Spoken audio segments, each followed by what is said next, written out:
Okay, so you want the inside scoop on Matthew McGuire's career. Buckle up. This guy's resume, it's like a roadmap to success, but not your typical straight shot, more like a choose-your-own-adventure, with some seriously surprising twists. Yeah, exactly. I mean, we're talking retail, tornadoes, then jumps into cryptocurrency. Uh-huh. And he ends up, wait for it, a university social media guru. Like, how did that happen? It's pretty amazing, right?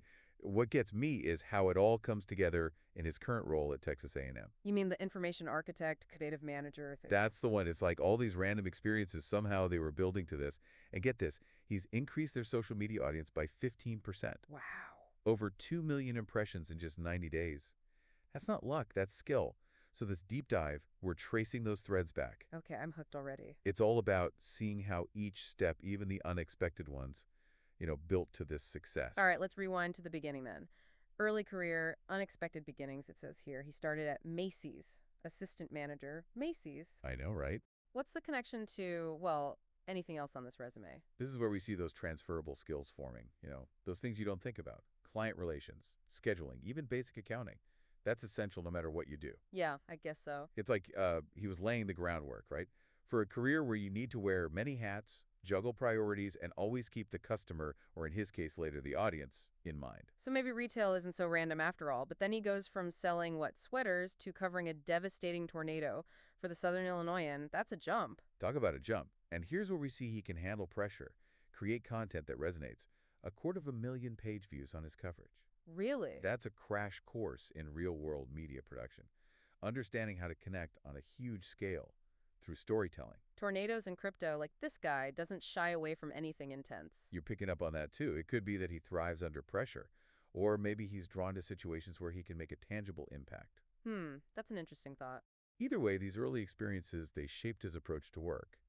But then he goes and gets his master's. Professional Media and Media Management Studies from Southern Illinois University. So he's adding that academic rigor to the mix. What stands out to you from this time? It's like he knew what he needed. Look at the software he mastered.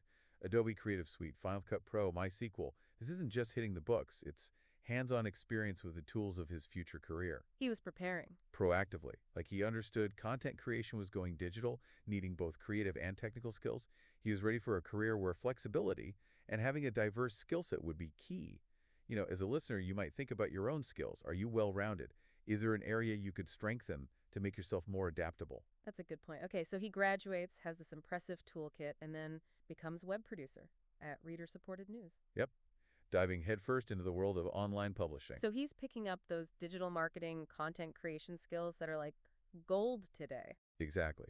Managing content, email marketing, SEO, learning to build an online audience from scratch. It's interesting how each role builds on the last. It's like taking customer service from retail, adding that storytelling from journalism, Right. then the technical know-how from his master's, and now digital marketing on top of it all. You're getting it. Each experience, it's not just a job on the resume. It's adding a layer of expertise. Think about your own career, even if your role isn't glamorous right now. What are you learning that you can use later? What skills will make you stand out down the line? I like that. So we've got retail, a tornado, online publishing. What's next on this wild ride? Well, this is where things shift a bit. He goes from creating content for everyone to designing it for specific learning outcomes. Okay. He moves into instructional design, first with Beyond Campus Innovations, then Apex Systems. Hold on. From web producer to instructional design, that doesn't seem like the most obvious transition. But think about the skills he's been honing. Communication, organization, understanding how people learn, crucial for instructional design. He was leading new course production on all kinds of online learning platforms, plus developing training materials for over 100 employees. So reaching a broad audience before, now it's focused learning experiences. Exactly. Almost like he's refining those communication skills, getting even more strategic about how he delivers information. Interesting. And this focus on user experience, which we saw starting in his web work, becomes a major theme in his career. He's not just creating content anymore, he's designing experiences with specific goals. Okay, so we've got the retail foundation, the media chops, academic background, now instructional design. Things are about to get a little less chaotic, right? Well, about that, you remember how we were talking about Matthew McGuire being drawn to, challenges? Yeah. Well, get ready, because this next chapter is a wild one. Oh, let me guess. He joined a rock band, decided to hike the Appalachian Trail or something. Close. He jumps headfirst into the world of cryptocurrency. Crypto? Yep, joined BlockFi as a knowledge management content specialist. Hold on. Crypto, that seems like, I don't know, a complete 180 from everything else he's done? Right. But think about it. Crypto is all about innovation, learning fast, pushing boundaries. Perfect fit for someone like McGuire who, thrives in those environments. Okay, I see where you're going with this. But how did his skills even apply to this totally different field? He was managing their learning platform, WorkRamp, created over 140 courses. Imagine the learning curve there, designing content for, like, blockchain. It's a testament to how adaptable he is and his ability to, make complex stuff accessible. 140 courses, that's crazy. But wasn't crypto a kind of a gamble back then? Could that have hurt his career if things went, south? That's a valid question, and it's a risk he definitely took. But remember, he was already building that diverse skill set. Even if crypto hadn't worked out, he still had a strong base in communication, design, education. The experience itself, even if it's unconventional, it's valuable. So it's almost like diversification applies to careers as well as investments. Having that range makes you more resilient. Exactly. And on top of all that, he was using AI and Zendesk for client communication. Always thinking ahead, using technology to be more efficient. Crucial skill today. Okay, so we've got retail, tornadoes, media production, instructional design, and now crypto. It's like he's collecting experiences. Ha ha ha. I know, right? But there's another piece to this we haven't talked about yet, Crescent Vale. He founded this multimedia company way back in 2010, and it's been there throughout his career. I'm curious, how did he even manage to run a business while working all these other jobs? That's the question, isn't it? It speaks to his work ethic, his drive, but also he must be great at time management, prioritizing. Essential skills, especially for entrepreneurs. 40 million views across platforms, 700 plus clients on eBay. That's impressive for any business, let alone one that was, what, a side project? Right. It takes dedication to pull that off while also having a full-time career. What I find fascinating is that he's using Present Veil for more than just business. He's doing this cultural bridging through media. Hold on, cultural bridging. I'm going to need you to explain that one. It's right there on his resume. He's using different forms of media to connect people from different cultures. Think about it. With his background in communication, design, and his experiences, he's in a unique position to understand how to use media to, like, build bridges, foster understanding. Okay, that's pretty cool, combining entrepreneurial spirit with a social mission. But let's get back to Texas A&M, his current role. It's almost like all these random things prepared him perfectly. Right. Information architect and creative manager for the whole College of Architecture, managing their social media, developing training programs, implementing new systems like SharePoint, that internal collaboration tool. Oh, and developing their UX strategy, meaning how people experience their website. So he's basically the mastermind behind their entire online presence. Pretty much, it's a job that needs a diverse skill set, a deep understanding of how people use information online. And remember all those technical skills he built. Yep. He mentions designing user interfaces, APIs for multiple devices. He's not just creative, he's got the technical chops to back it up. It's like he was unknowingly building towards this role his entire career. Okay, I gotta ask, what exactly is an information architect? It sounds kind of mysterious. That's a good question, and honestly, what a lot of people, even tech people, don't fully get. It's about organizing information in a way that makes it easy for people to find and use. So like the architects of the internet. In a way, yeah, they design the blueprints for websites, apps, even physical spaces, making sure the information is accessible and user-friendly. Think about it. We're overwhelmed with information every day. A good information architect helps us make sense of it, guides us to what we need. So it's not just making it look pretty, it's about how people think online and designing systems that work with that. You got it. It needs design principles, user behavior, the technical stuff of how information works online. That makes more sense. So in this role at Texas A&M, what challenges do you think you might be facing? Universities can be pretty bureaucratic.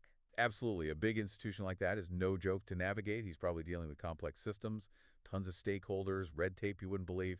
But remember, he's run his own business for over a decade, worked with big companies, dealt with high-pressure situations from the start.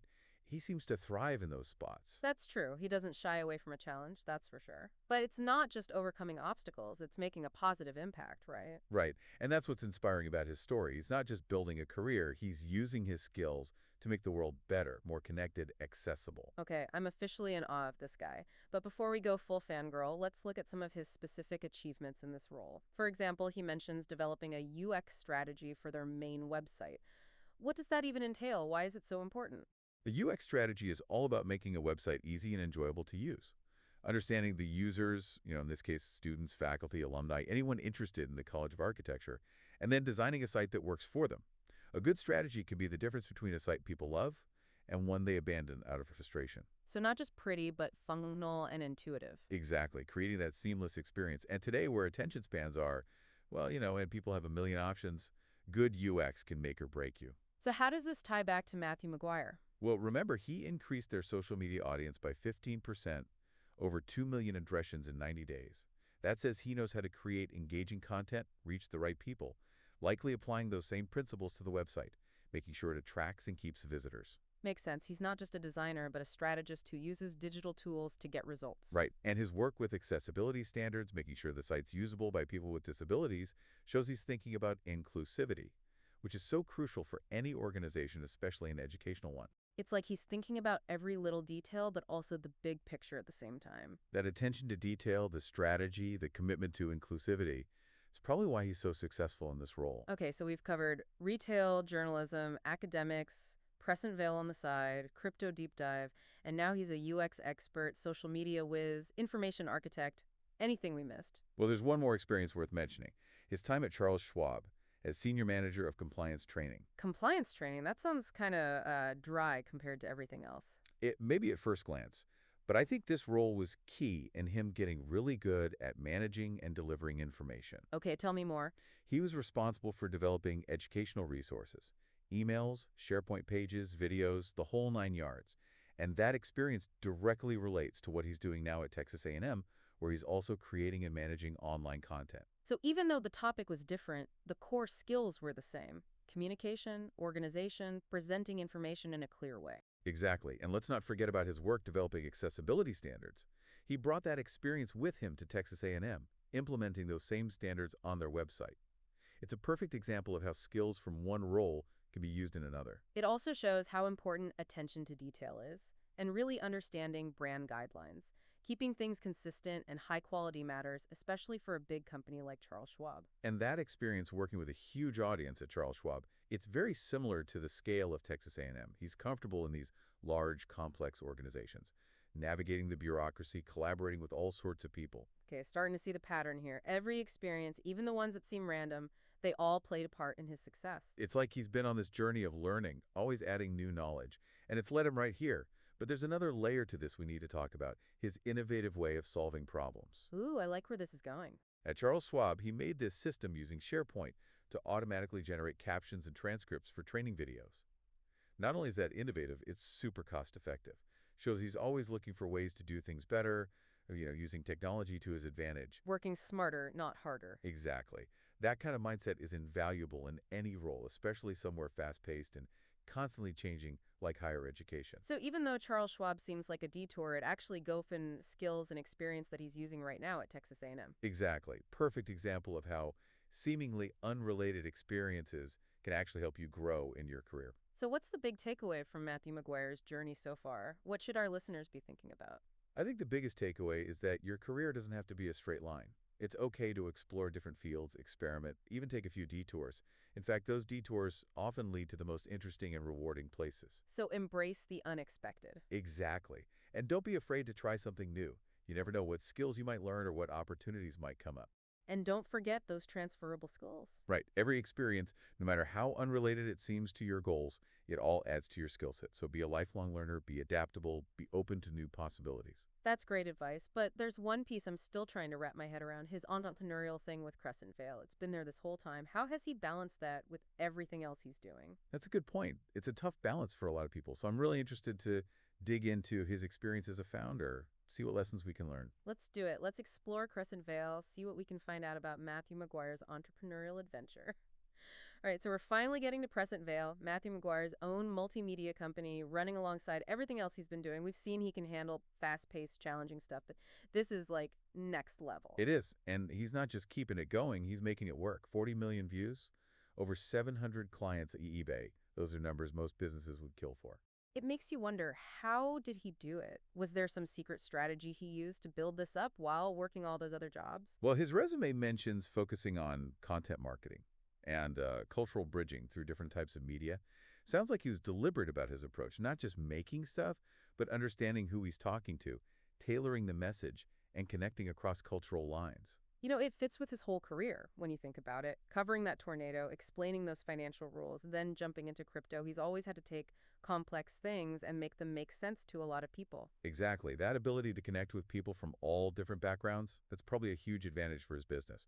wider audience, more loyal customers. So it's not just skills, it's understanding people. Right. And I think that's key for anyone, really, whether you're an entrepreneur, freelancer, or in a big company.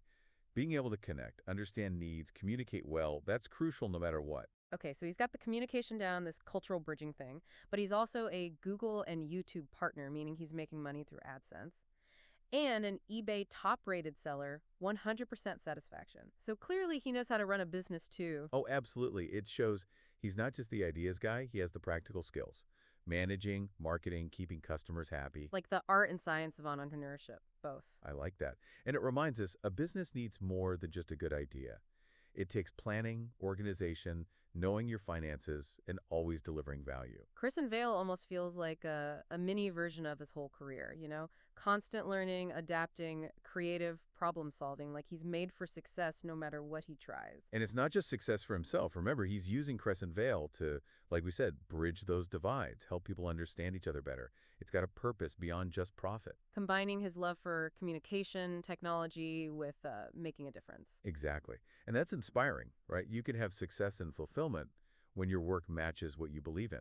So we covered a lot with Matthew McGuire, from retail to, well, pretty much everything else. What stands out most to you? I think it's how adaptable he is, how resilient, and how careers don't have to follow a straight line. He shows us it's okay to take risks, try new things, never stop learning. Right. And that success isn't just about moving up in one company.